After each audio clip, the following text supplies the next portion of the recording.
Agriculture on the move. Agricole en mouvement. Agriculture on the move. Agricole en mouvement.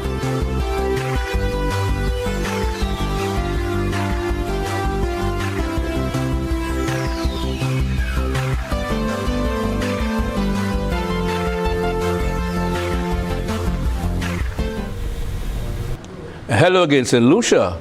Welcome to the program Agriculture on the Move. My name is Philip Sidney, your host.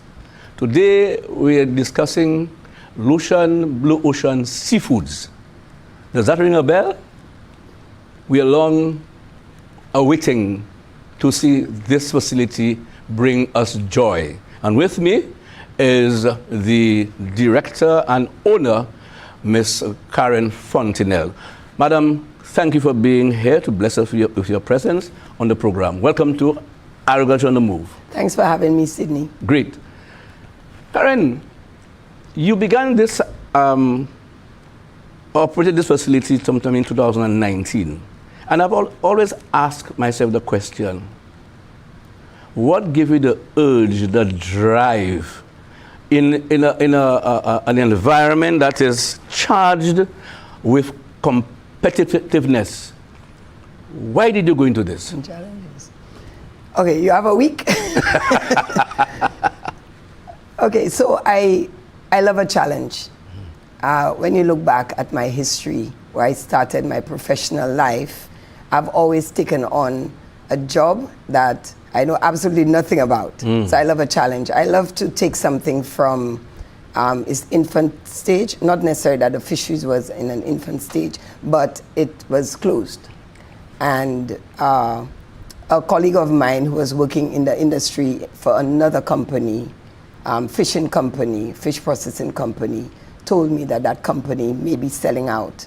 Now, when I looked at my status at my then company, Caribbean Metals, where I worked for 25 years, managing for 19 years, I always set myself a 5-year plan. And in 5 years down the road, I thought by that time I'd be out of Caribbean Metals. What's next for me? What's the next big challenge?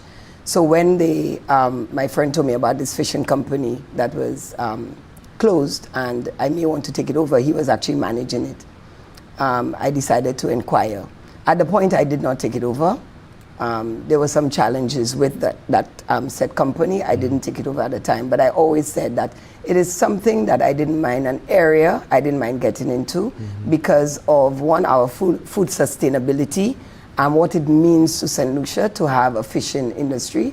Our fishing industry moved by leaps and bounds from what I gather. We were the best fishing sector in the region, in the OECS, from what I gather, and it just plummeted into almost nothing, and the government closed, the then government closed. So it came up for privatization, and I sent in my application, and I was successful. It has its challenges, it still does have its challenges, but again, like I said, I love a challenge. Where we got it, when we took over, where we got it is to see it now. And persons who are wondering, they need to just take a walk over and see from where we took it and where it is now. The idea is to bring a private sector perspective to it, where you have checks and balances, you have accountability. And I knew that once, I'm a businesswoman, and once I got that business acumen into and with my experience, I get into this area. I thought I would have been able to make it successful. When I looked at the data before I took over, there were a few things that needed to be done. Off the bat, I knew. It was making losses before when the government had it, governments upon governments. But there were a few things that needed to be done, critical things to turn it into a profit organization. I put a proposal together for the then government, had a meeting with cabinet and proposed these are the things, 4 or 5 things we needed to do. Priority. To flip this thing around. And it wasn't rocket science, it would have worked. Then as we go along, you know, as everything else when you're dealing with governments, it's a process. A lot of red tape, a lot of bureaucracy.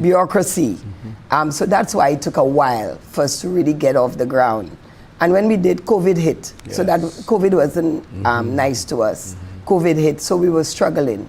But I still had my eyes set on the 5 things we needed to do to make this business sustainable, to make it grow. It didn't happen at the time. Okay. So we were forced to shut down in November of 2021. One of the major issues was the huge electricity bill that can kill any company. So that was one of my first targets, that we need to get this electricity bill down. No business can be sustainable, especially the fisheries, with a $30,000 electricity bill in one location. Wow. So that forced a closure. And then I started speaking to the new incoming government, PM Philip J. Pierre, who heard what my story was and how we got into the business, and made a few suggestions. I made a few suggestions how we could get out of it and first to start operating. But like I said again, with government, there's a lot of bureaucracy and red tape. The Prime Minister is very eager to see us start up again. I must admit, it has been taking a while, because there's a lot. It's almost 40 years, the building. It's an old building, old machinery, old equipment, termite infested. So there's a lot of repairs and maintenance that we did on our own, using our own funds. So there's a lot of work to be done still, but we're looking to open very soon. I'm looking at within, I was actually trying to do it before the Easter weekend. We're still on that trajectory to open before Easter. Like I said, there's a lot to be done. I love a challenge. We've come a long way. It has been a long, hard, and stressful journey, but I'm all in. And with the backing of the government, the now government, I believe we can pull it through so that we could provide that platform for the fishers that they so desperately need for this industry to succeed. Definitely, because from the Ministry of Agriculture and, of course, Fisheries, the fishers is paramount, okay? Because originally the plan was the facility would buy off everything that comes in, right, on a daily basis, and would have given the fishers some sort of card to go and get the gas, and then they go home and sleep, and next day they go out. So at the end of the week, they would have gotten the monies, you know, and then move on. But that didn't work. Okay, so I'm asking you now, moving forward, how are you going to work with the fishers to ensure that whatever happened in the past in terms of the readiness for payment of their stuff, is it going to work for you? Well, to be honest, I believe the fishers really need to be paid, if not right away. It's not always possible right away. I remember when we first started, the fishers wanted the monies right away, and we had to be going down with, I won't even mention the number, X amount of thousands of dollars. The manager had to literally travel with that, which is very unsafe. It is very unsafe, yeah. It's very unsafe. We're looking at a turnaround time of a week, because we want to work with the cooperatives. Right. If the fishers are willing to work with their cooperatives, correct, or even a credit union for that matter, where we can send the monies down electronically. Beautiful. Nobody's walking with any money anywhere. Exactly. Electronically, we could send the money down to the banks, the cooperatives, or the credit unions, and they could pick up the money. But we're looking at a week turnaround, because by the time you get the paperwork in, you verify what's been delivered or picked up, and you do the paperwork. And so imagine within 7 days, the fishers ought to be paid. Okay. And we're hoping and we're looking forward to that arrangement, because there is something called trust, and you have to be able to what you say, you mean, and you have to ensure that there's trust both ways. When we talk about trust, we also talk about, we trust that the quality we get from the fishers is of the right standard and quality, because we're really trying to push from the sea to the plate. Correct. And all those steps and those processes has to be done in a standardized way. Right now we see how it's been operating. Persons are clamoring for us to open because they know we work by a standard. Our processors are in there with their gloves, with their caps, with their coats and everything, because we have to operate by a standard. So persons are clamoring for us to open, for them to get back that sort of quality. But most importantly, I have to implore to the fishers that we need to have the right amount of eyes going out. that when the fish comes in, we have the temperature checks. When we pick it up from the docks or they deliver it, we have to have the proper temperature checks. Because at the end of the day, we don't want to pick up fish and buy fish that's already going bad. Because when it gets to the customers, they believe we are the ones that are handling it incorrect. We have the freezer space where we can, and at the temperatures that's required, but the fishers have to do their part in ensuring that once that fish is caught, the produce is caught, that it is handled by standards. And this is something I'm hoping with the Ministry of Agriculture, ourselves, and the cooperatives, we can push that agenda. There are some standards that, for example, HACCP certification from the time you catch the fish and all those checks and balances and making sure. We want to move. It's a very expensive certification to have. So we're hoping that the government can partner with us, the cooperatives can partner with us, the fishers, because it will be to their benefit and the benefit of St. Lucians, can partner with us so we could get that certification, the know-how. I believe a lot of the fishers know how, but it's not enforced. That's where Ministry of Health comes in as well. Yes. You know, it's not, we have a building, we're there, and come to us. We have to go to those persons who are catching the fish and the process of getting it to the plate. Everybody has to take responsibility of how we get a quality product on the plates of St. Lucians. So this is something that I intend to discuss very seriously and in a meaningful way. And whether, because like I said, the certification costs money as well. So between the Ministry of Agriculture, the government, ourselves, because truth be told, the arrangement we have with government is a public-private partnership. So every step of the way, the things we do, it involves government. I won't be able to move unless I involve government, even if a private company took over, but it's a PPP, where the government has to be aware of everything we're doing and they partner on all the initiatives. Sydney, I'm gifted with a lot of bright ideas. I'm not blowing my trumpet, but I mean, speaking to you outside of this forum, you hear the ideas I have. When I first took over the facility, I came up with a lot of ideas of what can we do in terms of value-added products, food sustainability, doing other things to bring in money. For example, we had this huge space. I turned it into a restaurant and a bar, which speaks to my locals and the tourists alike. We strategically located by the bayfront. So I started the restaurant and the bar, and it really is a business unto itself, because the restaurant and the bar, when we reopened, that's how it was before, we would be buying the groceries, the produce, because we're going to be buying from the farmers as well, because we set up a ground provision aisle. So our everything that we are cooking will be coming from the farmers, from Lucian Blue Ocean. So it's a business unto itself. The sister company or the baby company restaurant in the bar called Seraphine Bayfront, for those who don't know, the Blue Marlin restaurant, will be buying the produce, buying the fish from Lucian Blue Ocean to put on the plates of St. Lucian so they can enjoy. Value-added products. We need to bring some more equipment so we can do things like fish burgers, fish fingers, you know, all those products outside of, for me, I use the Japanese mentality. Nothing goes to waste. You use every bit and every part of the fish, because waste is about 22% of when you buy a whole fish. The scales, the guts, you lost 22%. So that's 22% of your profit. Why lose that? You can take that and turn that into so many things. I was researching fish silage.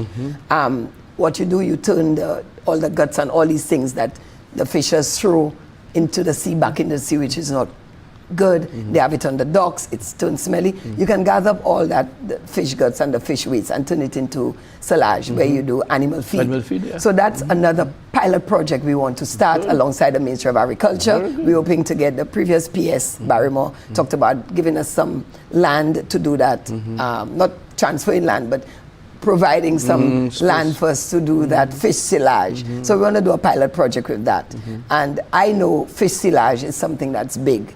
And we can look at the region, getting it out of the region as well. All those fish waste, getting it from the region, shipping it to St. Lucia, and starting that that byproduct. So a lot of byproducts, a lot of value-added products we're looking to do. But again, I must reiterate that we need the support from the government in a big way. They have supported. I must commend the Prime Minister for coming to our rescue and supporting in a huge way. You have no idea. I'm very, very grateful, because he understands what is happening. He understands the nature of the industry and why we need it. With everything that's happening globally now, have you ever stopped to wonder, even with COVID, food sustainability, food security, our local farmers, our fishers. We don't have to import anything. Me personally, I don't have to import anything where food is concerned. I eat from Mother Earth. I eat from the sea. So once we start to turn, and it's healthier. Yes. Once we start to turn our focus on eating from what we grow, because you have that campaign, I think, Eat grow fresh. what you eat and eat what Eat you fresh grow. St. Lucia's best. And we need to continue pushing that campaign. Eat what you grow, grow what you eat. Yes, yes. So we have a healthier population. Correct. So that is where my focus is.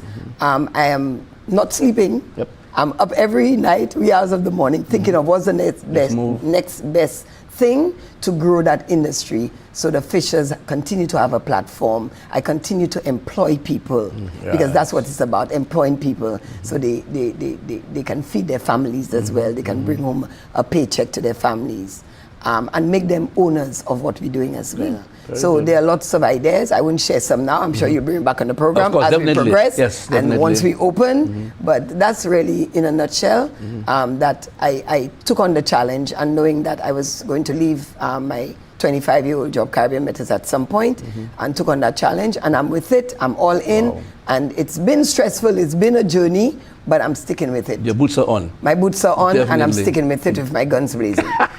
Grateful. You mentioned the involvement of the fishers, okay, in terms of certain things that they need to do, right? The training they require, food safety. Have you started that with them? No, I haven't, but I've spoken to a few of them, which they're very grateful that they do need the training. They understand they need the training, especially for our young fishers coming on board. We have a lot of fishers who have had the training before. They're retired now. As to whether they've passed on the knowledge, I'm not sure if it's in a formal way they've passed on the knowledge. You know, like when your grandmother and your grandfather tell you to do this, do that. But formal training. Because we work in a competitive environment, we are no longer just St. Lucia, we're global. We want to be able to export, because that's another area I'm looking to export fish. I was coming to that, yes. Yeah, we're looking to export fish. I've spoken to some persons who are willing to take container loads. So a couple of things. One, that the fishers are willing to supply. So we're talking about probably bigger boats, staying out longer. Those are some of the conversations we have to start having. Correct. A St. Lucian told me that he went to Miami and he saw a fish on the shelf, and it came from Grenada, processed and packaged in Grenada. Why is Lucian Blue Ocean not out there? Of course Lucian Blue Ocean could be out there, but we need all on board. We need everybody. Consistency, production, everything. Everybody firing on all cylinders. So we need the quality, we need consistency, we need the volume, because a supplier told me, importer, sorry, well, I would be exporting, so they're an importer told me, they need a 20-foot container a week. How am I doing that? We're getting that. So I need to get the fishers. So that's a conversation I've been having with a lot of the larger ones that have many boats. This is where I'm going. And we need to, I don't want to import. Yes. But if I have to import to ship back out to make money, I would import to ship back out. It's a business. It's a business. I would import, process, and ship back out. But I want to get it from my local fishers first.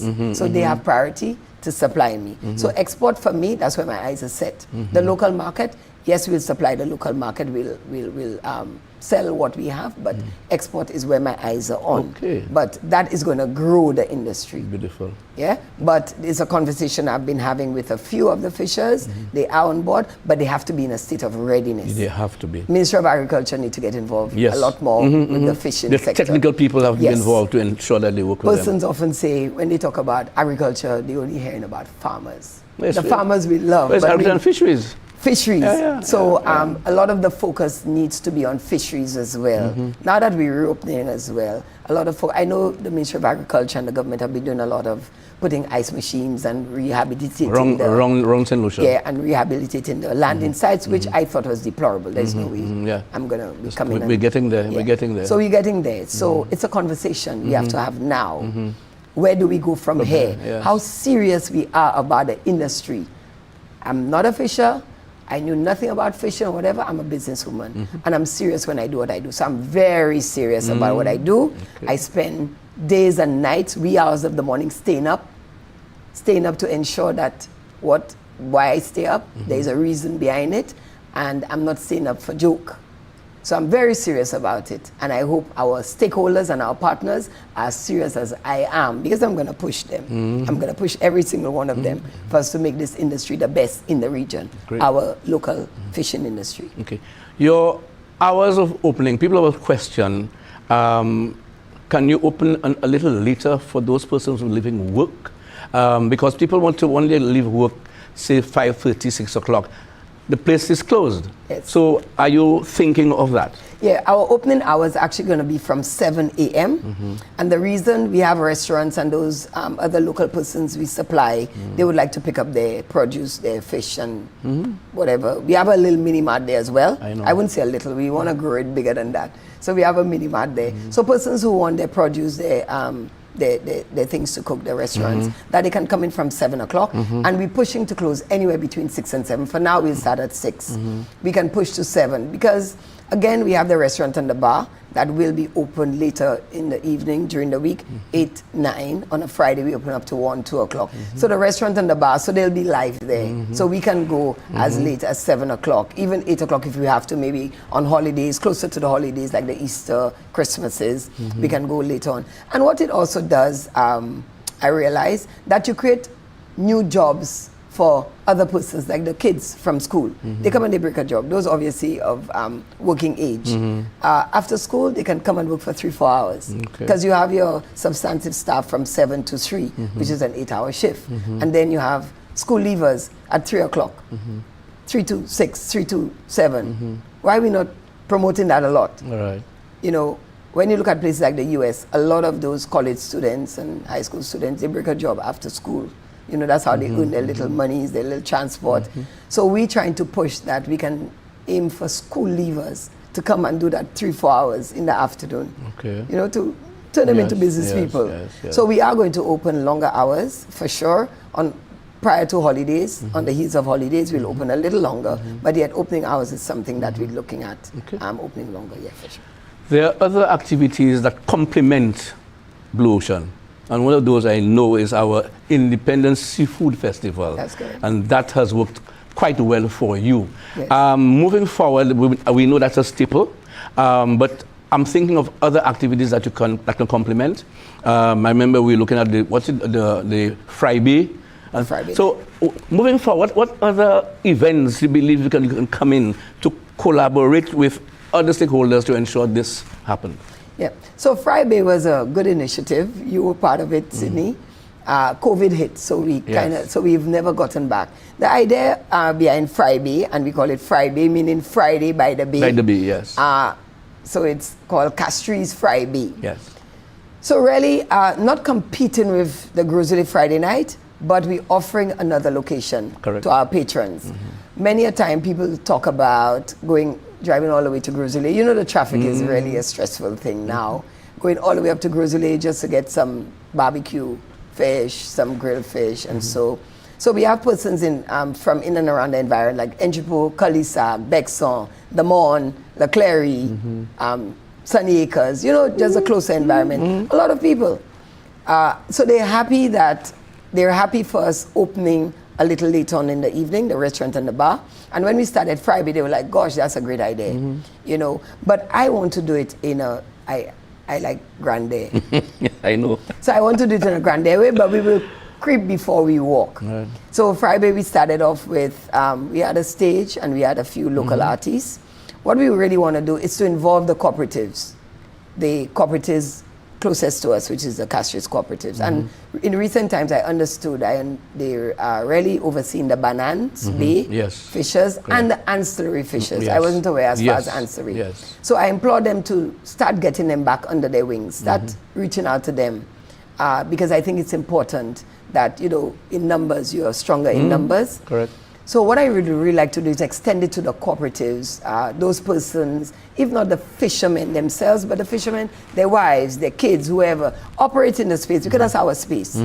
Provide the tents for them, so they can operate for the Friday night, provide the tents, maybe a small fee just for cleanup, so they can operate in the space. So we can make it bigger and bigger. The grand idea I saw was for there to be like a Grocery Friday night. Eventually, you'll have those tents right up on the Point Seraphim Road. You block up by the gas station, so you have people walking up and down, and you provide that seafood experience. The boats, the boats are right there. The tourists are right there. We right there. I call our space Shipside. Yes, that's right. Yes. The tourists. We still need to get the growing population of the tourists coming there. There are a few things we need to do in the area. We need to clean up the area in collaboration with the fishers. We need to make it welcoming for the tourists to come. Once they come through and they see it looks a little, they're a little hesitant and they pass on the main road. You miss business. Yes, so we really want to create an environment where the tourists come, because the fishers will benefit as well. On cruise ship days, fishers can set up whatever they want to set up in the area. So the Friday is one of the activities, yes. We want to bring back on stream. We also have the Fisherman's Feast in June. Yes. So we're collaborating with the cooperatives, the catcheries cooperatives as well. I'm happy to hear that. With another company who's going to be operating the space. So we want to make it huge. I seriously think we need to get a engine for one of the prizes. The biggest prize, we want to get an engine donated. So we're working on that. So we want to make it a big event. So for the upcoming June it's called the Fisherman's Feast. We want to have the Saturday, we want to have something like a Friday. So it's going to be a seafood Fisherman's Feast event. The Saturday evening. Going into the Sunday morning, the church service, and they have a family day, the blessing of the boats and all that, and a family day. So the Saturday evening, we'll be operating the space alongside the fishers operating the space. We'll put up our tents, and we'll have a seafood festival, feast festival, recognizing the Fisherman's Feast. So we are going to partake. Fisher folk, eh? Fisher folk. Because there are women also not fishermen anymore. I stand corrected on that. I'm new in the business. So fisher folk will partake, will take part, in that event. So that's one of the other events. The other events, we targeting jazz that's coming up. We want to be able to have, because the space, for those who have not been in the space, come down to the space. I like to promote the added value we provide to the space. So we want to do jazz. We want to showcase our local talent, our artists for jazz. So we're looking at doing that. And again, Carnival coming up. We want to have some activities there for Carnival as well. And St. Lucia, they say, in the region, St. Lucia have the most activities. So we just piggybacking on every single activity that comes along. We're going to do something in the space as well. Christmas coming up as well. We want to do a caroling, something for the schools. We're looking at doing a nostalgia Sunday where the kids come, and we, as a matter of fact, Easter coming up. On the 27th of Easter, we are planning an Easter hats parade. And we're doing it in conjunction with the schools. So we now are in meetings with a small committee I put together, where we have 5 schools participating. They're going to be making their Easter hats, and we're going to have bouncy castle, horseback riding. We're going to be having Easter. The biggest thing would be the Easter egg hunt for the kids. So we're providing the baskets, we're providing all the different face painting, the bouncy castles as well. So we're going to do that activity just for the kids. Well, Karen, I'm hearing you, but I hope there's a balance. To make the objective is to ensure the fishers can sell the fish and you can sell your stuff. We already talk about that, and the fishers know it to bring Okay, make sure that that works. As we're about to close, do you have any final words and to encourage? I'm hoping you'll have your ads out there to ensure that people who are looking forward to come back to the Blue Ocean to buy their food. What are you going to do moving forward? So my final words is that we're very open to working with the fishers. We must collaborate on all levels. We're hoping that the fishers are on board, and it is not the way it was before. Like I said, I'm a serious person, and if you're coming on board, you have to come serious as well. Totally agree. The quality, we're very interested in the quality. We're interested in the standards that and the volumes that they can provide. And I have to say clearly that we're not going to accept substandard produce. What you cannot sell elsewhere, that's what you bring to me. They dump it on you everywhere. No. And they sell the high-end fish to the hotels. Right, that's not going to happen. Because people coming to us for quality. We have high-end people coming to us for quality. What I want to say to St. Lucians, we want you to support the fishers, support Lucian Blue Ocean. By extension, you'll be supporting the fishers. Because if you don't come and buy from me, I can't buy from the fishers. Because when I buy from the fishers, it's still in my hands. But I know a lot of St. Lucians are willing and eager for us to open, and they're willing to come and buy from us. because by extension, you supporting the fishers. One of my ads will be fishers in the ads, Yes, and ma'am. saying when you support Lucian Blue Ocean, you're supporting me because I'm supplying to Lucian Blue Ocean. Yes. I want to thank the government, and I have to say that. I want to thank the government, particularly the Prime Minister. When I had the meeting with him, he did not hesitate, and he came on board. There's a lot more to be done, repairs and maintenance, equipment need fixing, a lot more to be done that I'm speaking to the government. But you'll get there. We will get there, but I just want to thank the Prime Minister in particular and the government and the committee that was set up for coming on board and seeing us through, and hope that we can continue. But thank you, St. Lucians, for your support. Thank you, the fishers, all those who are coming on board, and I'm looking forward to an opening. I'm trying to open by the weekend, pushing all buttons to open by the weekend before Easter. Come and get your Karen, seafood. thank you very, very, very much for being here, and I'm sure you'll do a good job. Thank you All very good much, job. and thanks for again. your support, Stephen. You've been watching Agriculture on the Move. Thank you for viewing the program. Remember, agriculture is our business. Eat fresh. St. Lucia's best. Go to Blue Ocean, get your fish. Bye-bye. Thank you. Agriculture on the move. Agricole mouvement. Agriculture on the move. Agricole mouvement. Agriculture on the move. Agricole mouvement. Agriculture on the move. Agricole mouvement.